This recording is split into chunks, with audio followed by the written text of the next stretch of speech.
অভিনয়ে কিভাবে যাত্রাটা স্টার্ট? না অভিনয়টা আপু সত্যি বলতে কি এটা আমি অনেক জায়গায় বলছি। তো আসার পরে আমি ওইখানে থাকতে যখন আমি মোটামুটি ফাইনালিস্ট, অনেক ভাই ব্রাদার যারা মিডিয়া তখন দেখতাম যে ডিরেকশন দিচ্ছে অথবা কেউ বড় কোনো ডিরেক্টরের চিবিডি হিসেবে আছে। তো ওরা আমাকে নক দিত যে দোস্ত তুই তো ভাড়া লইতেছস, দোস্ত তুই এই করতেছস সেই করতেছস, তুই দেশে আয় দেখ কি করি। দেশে আসার পর শুধু আমি ইন্টারভিউ দিছি আর কিছু করিনি ১ বছর। আচ্ছা।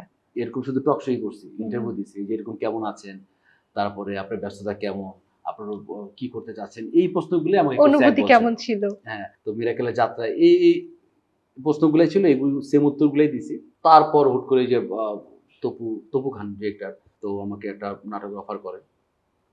কট বিহাইন্ড নামে। আমি রিয়াজ ভাই ছিল, আইরিন আপু ছিল।